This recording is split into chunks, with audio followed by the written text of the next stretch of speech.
Werburghs Nursery. This book today is called Jamaica's Finds,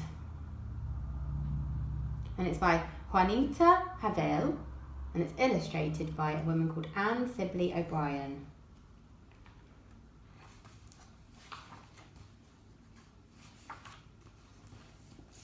When Jamaica arrived at the park, there was no one there.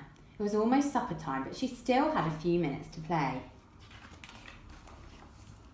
She sat on a swing and pushed off with her toes. It was fun not to have to watch for the little ones who always ran in front of the swing. Then she climbed up the slide. There was a red woolly hat on the ladder step. Jamaica took it for a ride. She slid down so fast that she fell in the sand and lay on her back. When she rolled over to get up, she saw a stuffed dog beside her. It was a cuddly grey dog, worn from hugging. All over it were faded food and grass stains. Its button nose must have fallen off. There was a round white spot in its place. 2 black ears hung from its head. Jamaica put the dog in her bicycle basket.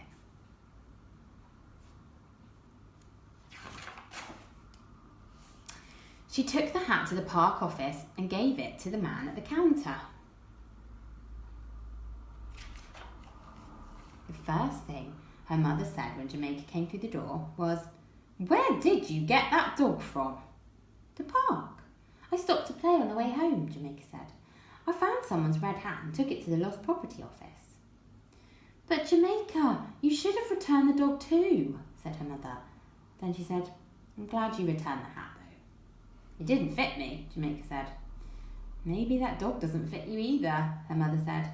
"I like that dog," said Jamaica. "Don't put that silly dog on the table," Jamaica's brother said. "You don't know where it came from. It's not very clean, you know," her father said. "Not in the kitchen, Jamaica," her mother said. Jamaica took the dog to her room. She could hear her mother say, "It probably belongs to a girl just like Jamaica."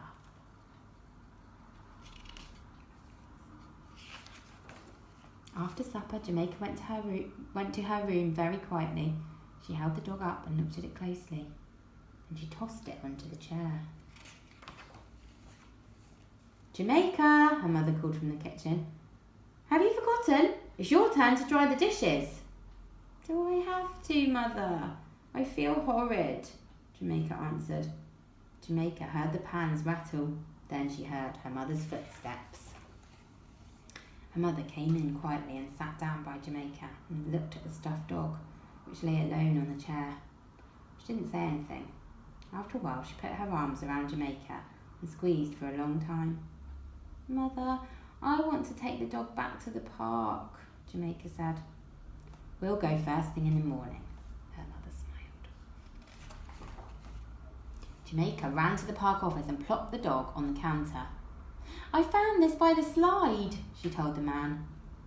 "Hello, aren't you the girl who gave me that hat last night?"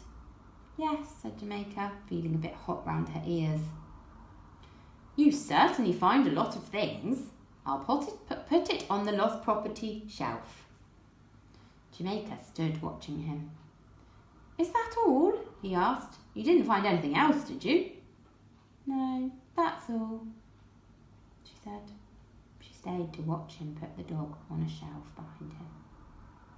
"I'm sure some little girl or boy will come in for it today. A nice little dog like that," the young man said. Jamaica ran outside. She didn't feel like playing alone. There was no one else in the park but her mother, who sat on a bench. Then Jamaica saw a girl and her mother cross the street to the park. Saw a girl and her mother cross the street to the park. "Hi, I'm Jamaica. What's your name?" she said to the girl. The girl let go of her mother's hand. "Kristin," she said. "Do you want to climb in the jungle gym with me, Kristin?" said Jamaica. Kristin ran towards Jamaica. "Yes, but I have to find something first." "What?" asked Jamaica. Kristin was bending under the slide. "What did you lose?" said Jamaica. "Edgar dog. I brought him with me yesterday and now I can't find him," Kristin answered. He was kind of grey with black ears. Jamaica couldn't keep from shouting, "Come along with me!" The young man in the park office looked over the counter. "Now what have you found?" he asked Jamaica. But this time Jamaica didn't drop anything onto the counter. Instead, she smiled her biggest smile. "I found the girl who belongs to that stuffed dog." Jamaica was almost as happy as Kristen, who took Edgar Dog in her arms, gave him a big welcome back hug. That's the end. Thank you for listening. Bye.